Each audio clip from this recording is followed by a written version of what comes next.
People always hate it when I say prioritize health over taste. They say to me, Violet, you have to live your life. Violet, you have to have fun. But if you really think about it, if you put the taste of food before your health, wouldn't many of us eat frosted candied pancake brownies for breakfast? Maybe with a nice scoop of ice cream on top? Doesn't that sound delicious? In this video, I'm going to tell you why prioritizing your health is actually the thing that's going to help you to burn fat and lose weight.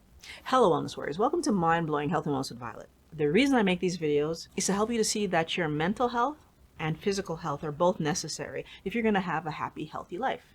If this is something that you're working on, subscribe. I make new videos every week. Excess weight is our body's way of telling us that it's struggling with the food sources that we are giving it. And as hard as it is to believe, being overweight isn't the problem. It's our body's way of keeping us protected and alive. When we overeat carbohydrates, we risk poisoning ourselves. So what our body does is it takes those excess carbohydrates out of our blood and stores it away as fat. This is the way that our body keeps us alive, because in our fat stores, that sugar isn't going to harm us. Now, this is super important because it helps us to understand why the calories in, calories out model actually doesn't work. Because you see, carbohydrates actually stimulate the fat storage hormone, insulin. So when insulin is turned on, the fat burning hormones are actually suppressed, which means they are not allowed to function the way they're supposed to function while insulin is present. So insulin is that powerful because carbs in our blood is that dangerous. Since carbohydrates are sugars and sugars are carbohydrates, so two words for the same substance, anytime you eat any food that has carbohydrates in them, you're actually stimulating insulin. So what foods have carbs/sugars in them? Okay, we have grains, fruits, pasta, bread, juice, soda, and processed foods. Those things have carbohydrates in them. So in order to understand this well, we do need to understand that there are some hormones that actually do use energy, so they burn fat and help you to, use the energy appropriately. But when insulin is present, then these hormones are not working as well. But the other thing we need to understand is that there are other hormones in our body that also block our ability to lose weight. For example, cortisol. So cortisol is another one of those hormones where when we're stressed, cortisol gets released. But when cortisol is released into the blood, cortisol asks our body for sugar because it's the hormone that tells us that some actions need to be taken. So the fight or flight system gets turned on and our body believes that there is a problem that needs to be addressed. Here's the thing. How often are we stressed about things that we're thinking about? So emotionally negative things, not physically dangerous things. If I don't need to run away from a tiger, having all this extra sugar in my blood isn't actually helping me to solve the problem, right? Because if what I really needed to do was solve an emotional something, I don't necessarily need an extra shot of energy to get me to do it. But that energy now is in my blood. So my body gave me some extra sugar so that I could go and do something. And now I actually have to do something with it. And what happens? Well, because our body can make sugar, it made it. And then we didn't actually physically go do something strenuous. So then what happens is insulin comes in and puts it away. It's really important for us to manage our stress. So manage all those things that cause us to be upset so that we can be in a positive place in our life. Because if we are stressed, if we are anxious repeatedly, this system is constantly happening. So if I'm stressed all the time, I'm constantly asking my body to make sugar, which then is constantly being put away by insulin. But then the other thing that happens is that when I eat on a regular basis, if I'm allowing myself to eat high carbohydrate foods, then those foods are coming in. Insulin is also there putting the sugar away. All of a sudden, I'm in a situation where insulin is higher in my blood than it should be all the time. Now, when that happens, something really interesting happens. And it's similar to what happens when someone drinks alcohol. If I drink alcohol once and then I don't drink it again for a year, my body is totally able to manage the alcohol every time I drink it. But if I start drinking alcohol every single week, let's say on Saturdays, then all of a sudden my body is getting more used to having alcohol in the system. And I won't react to the alcohol as much because I'm getting it on a very regular basis. If I move from drinking alcohol weekly to drinking alcohol every other day, my body will have more interaction with alcohol.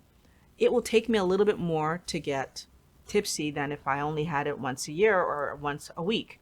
And the more you up that number, the more your body needs in order to have a reaction to the alcohol. So insulin works in a very similar way. When you don't eat a lot of sugar and then sugar comes in, you have a certain amount of insulin that comes in, puts away the sugar, and then it kind of tapers off.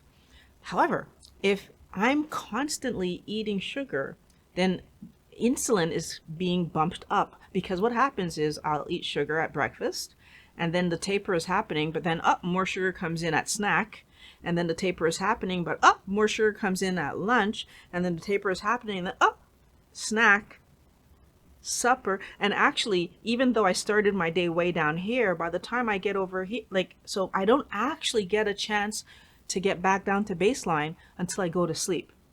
Now, that's not a great situation for the body, because that means that the time that you're in baseline is shorter than it's supposed to be. And then we start adding that together, because sometimes for some of us, we don't sleep very long at all. And then we wake up the next morning and we start that cycle over. This creates the story of insulin resistance. Insulin resistance is when your cells stop reacting to the insulin you have, because insulin is present all the time. And it creates a lot of problems for us, but the most obvious being that you need so much more insulin present to take care of the sugar that you're constantly inputting, and then at some point, no matter how much insulin you have, you can't manage the sugar you have, and when that happens, you become diabetic.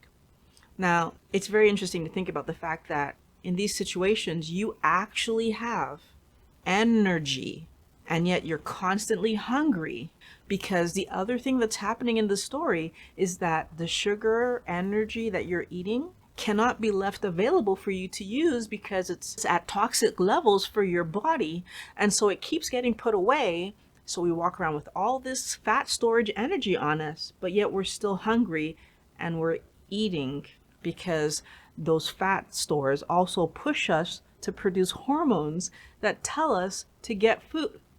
The cycle that you're on is creating a bad story for you. So in order to burn fat, you have to solve the insulin resistance issue. To solve the insulin resistance issue, you have to eat less carbohydrates. When you lower the amount of carbohydrates that you're eating to less than the amount that your body finds poisonous, your body does not need to produce as much insulin, which means that your body is not putting away as much sugar as fat, which means that eventually your insulin levels get back to normal. So once your insulin levels get back into the normal range, your fat burning hormones can actually turn back on, which means that all of a sudden, rather than using carbohydrates mostly for fuel, you actually go back into the story where you're using fat for fuel. And you've got a bunch of fat on your body that your body can tap into, and you also have any fat that you happen to eat during the day. I need you to understand that if you're trying to lose weight, if you eat the amount of fat that your body would actually use during the day, you will not lose weight, because your body will use the incoming fat rather than break down the fat that could possibly be coming from your body. Now, if you've already tried to lose weight on a ketogenic lifestyle, a low carb lifestyle, and you were not able to keep yourself in ketosis, one of the most important things that you need to understand is that it doesn't take much to kick us out of a ketogenic state. One apple, one serving of French fries, a bag of chips. It doesn't take a lot to kick us out of a ketogenic state. And if we are allowing ourselves to have a cheat meal once a week, we need to understand that that means that once a week, we are living 3, 4, 5 days trying to get back into ketosis, and then living a few days in ketosis, and then, hey, it's Saturday again, and then we have another cheat meal. The other thing I need you to think about and be honest with yourself about, how often does it actually happen that you have a cheat meal that doesn't turn into a cheat day, that doesn't turn into a cheat 2 or 3 days, and then you're not eating the way that you want to eat anymore, and you have to fight your way back into it, and then you do it for a little while, and then you redo this cycle. If you are trying to live a low carb ketogenic lifestyle, but you keep coming out of your low carb ketogenic lifestyle, you're yo-yo dieting, and that's super unhealthy. So what I'm trying to help you to see is that eating a healthy ketogenic lifestyle only works if you actually eat the healthy ketogenic lifestyle. It's a long-term plan. I want to thank you for watching Mind Blowing Healthy Moments with Violet, Teespring, Patreon, in the description below.